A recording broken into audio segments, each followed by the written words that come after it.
Gruagach, the Gaelic Fairy, who is a terrifying boar monster in the Hellboy universe. Explored.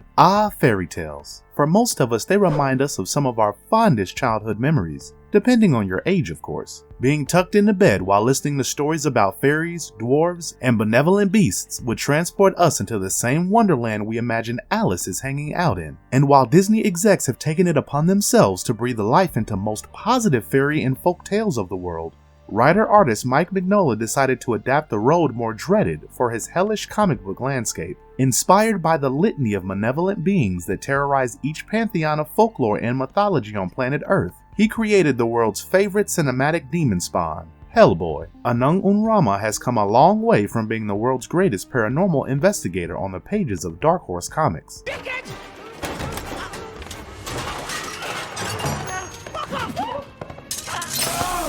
Since the character's inception in 1993, Big Red has interacted with some of the most cosmically powerful beings in existence, from the Four Horsemen of the Apocalypse to Hecate, Amun, Baba Yaga, and beyond.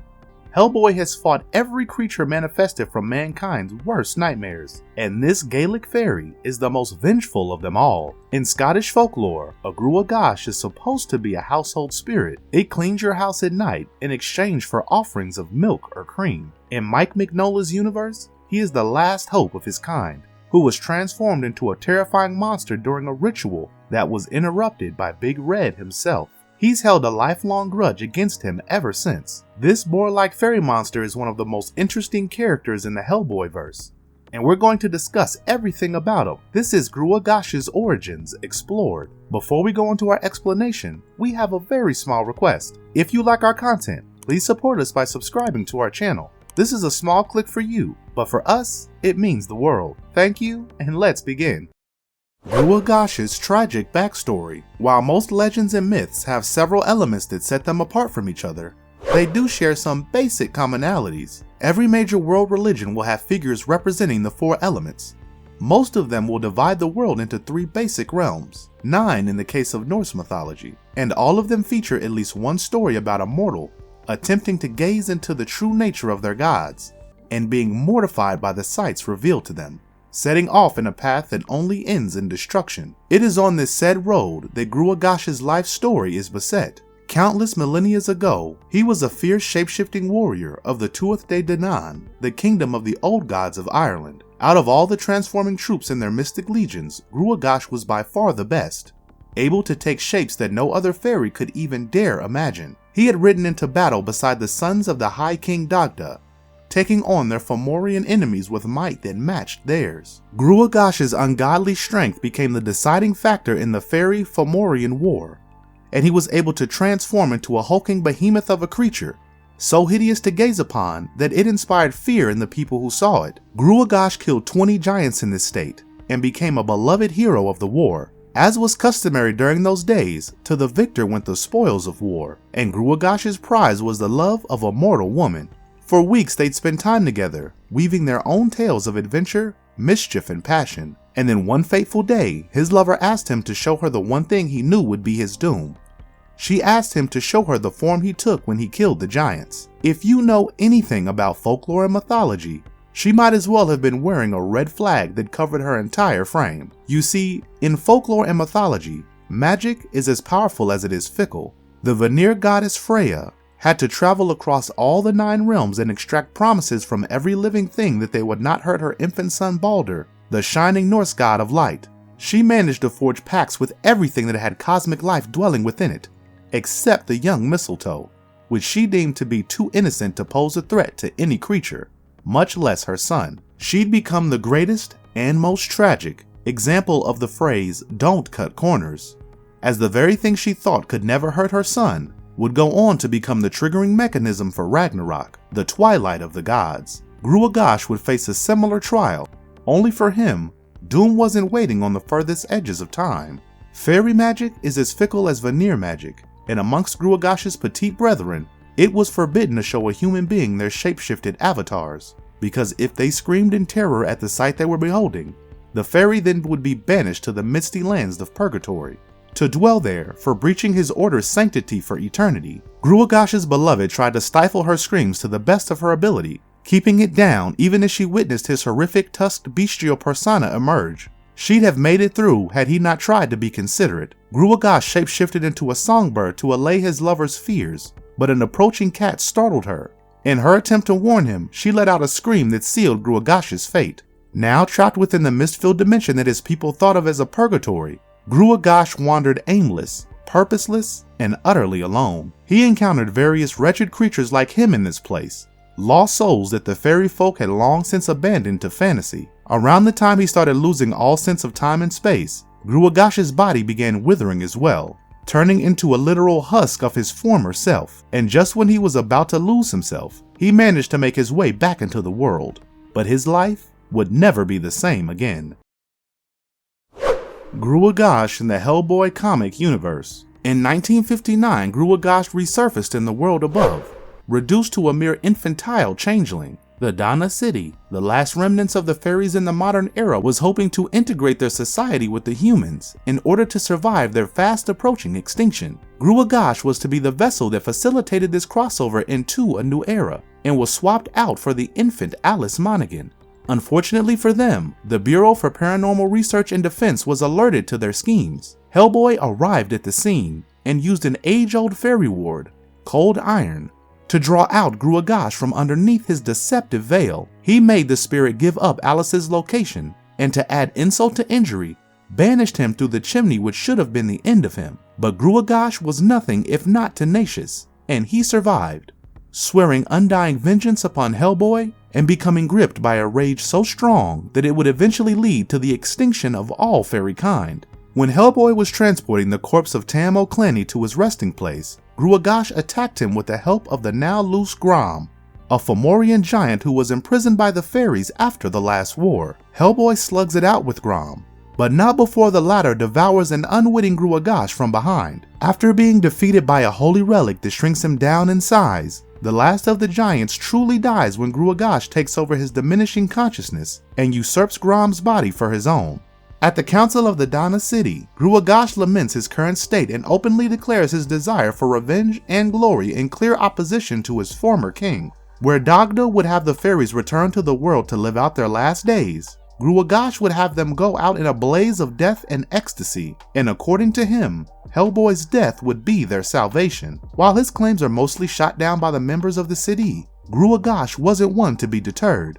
He sought out Mob, the former fairy queen of the Tuath de Danann, in an attempt to sway the witches to go to his side in a vengeful quest. But he was only told that Hecate had not sent word to her followers yet. Getting more bloodthirsty and maniacal with every passing moment, Gruagach proclaimed that it was time for change, and that the ancient mistress of the fairies would have to return for their kind to survive and make it to the new world. Through coercion, deceit, and outright intimidation, Gruagach recovered the unholy remains of the former blood queen of the fairies, Nimue. When Dagda saw what his former comrade was doing, he envisioned fairy kind's extinction, and he himself met his death at the hands of one of Gruagach's fanatical supporters. His golden ichor christened the spot where Nimue made her return to the world, a mistake Gruagach would pay for until the end of this world. After being spurned by the Blood Queen for his ineptness and his perceived lack of will, Gruagach encountered the wizard Merlin when he stood upon his grave by mistake.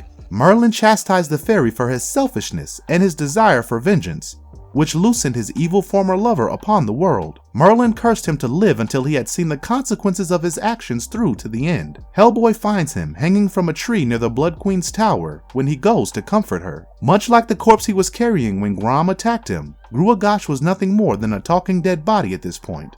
Only difference was he couldn't die until the end came. Big Red emptied an entire clip in his chest to put him out of his misery, but it didn't work. It was only after Morgan Le Fay found him that Gruagach finally found peace. Mercifully, it would be the everlasting kind, for their world was at its end, and Morgan and the fairy to go where people like them must go. Squash your fucking head now, you red face. The Boar-like fairy in 2019's Hellboy live-action movie. Though he was absent from Guillermo del Toro's iteration of the franchise, Gruagach made his live-action debut in 2019 as the second antagonist of the R-rated Hellboy film, starring David Harbour as Big Red. His first appearance was in 1992, when he and the Donna Sidney kidnapped Alice Monaghan much like the events of the corpse. Things diverge after Hellboy brands the fairy with iron. Instead of taking over the body of the Fomorian Grom, Gruagach morphs into a grotesque, half-man, half-boar creature, and it is this transformation that becomes the stimulant of his vengeful hatred. He goes on to consult with Baba Yaga, a Russian nightmare entity and a common foe of Hellboy, who happens to know just how Gruagach can defeat Anung and Rama once and for all. She sends him to a church that houses the severed head of Nimu, where he rips out the tongue of the priest who knows the incantation that can revive her. After consuming it, he gains that knowledge himself and resurrects the Blood Queen, quickly reassembling her dismembered body at his new mistress's command. He brutally massacres several people at the Osiris Club, where Hellboy encounters him and recalls the Monaghan incident from '92, when Big Red chases down the Blood Queen in an effort to put an end to her apocalyptic schemes alongside Daimyo. He is stopped in his tracks by Gruagach, who easily disposes of his opponents, by the way. It seems as if Hellboy and Daimyo, who can shapeshift into a freaking panther, are toy soldiers to him by the way he tosses them around. In the end, he is betrayed by the queen he swore to serve, because she needed Hellboy more than she needed him for her final plan to take effect. As his body shrank uncontrollably, Gruagach cursed his nemesis for the fate he had brought upon himself, before his body exploded into a bloody mess. While his backstory and his vengeful fate were heavily revised to fit a cinematic format, the one thing that Hellboy nailed was conveying just how big of a threat Gruagach truly is. I've got to do everything myself. What makes Gruagach so powerful? You mean aside from the fact that he's literally escaped the fairy phantom zone? Well, a lot of things. For starters, Gruagach is one of the strongest fairy warriors of his generation. He was able to take out 20 giants all by himself, a feat unheard of at that time. His shapeshifting abilities were so advanced and fluidic that he could seamlessly transform from one being to another, with nary a flaw visible. If the Monaghans hadn't figured out that their child was behaving suspiciously, they might have never realized that the Alice they were holding in their arms was actually Gruagach in disguise. The 2019 Hellboy movie shed a lot of light on just what kind of strength this Gaelic Fairy might have possessed in its most fearsome form. The boar-like monster was an unstoppable freak of magic. He could punch through walls like they were made of styrofoam, ripped off a priest's whole jaw, and turned Hellboy and Daimyo's panther form into his personal punching bags. His skin is impervious to most mortal damage, as neither bullets nor blades could leave a mark on it. Hellboy was only able to break his skin thanks to his own tusk, and even then, Gruagach showed no signs of being in pain. Speaking of his tusks, they were so sharp that they literally impaled Hellboy, a feat that required the Angel of Death to save his life the last time he was on the big screen. His only known weakness is one that all fairies share, which is cold iron. Well, that and his temper, and the fact that he couldn't anticipate Nimu's eventual treachery. As a physical specimen, he's Mignola's juggernaut come alive, thanks to Neil Marshall, Stephen Graham, and Douglas Tate.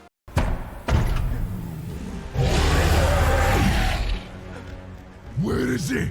Why Gruagach deserves more recognition. The boar-faced fairy is nowhere near the Lovecraftian levels of cosmic horror that Vivian Nimu, Grigory Rasputin, and the Agju Jihad itself emit.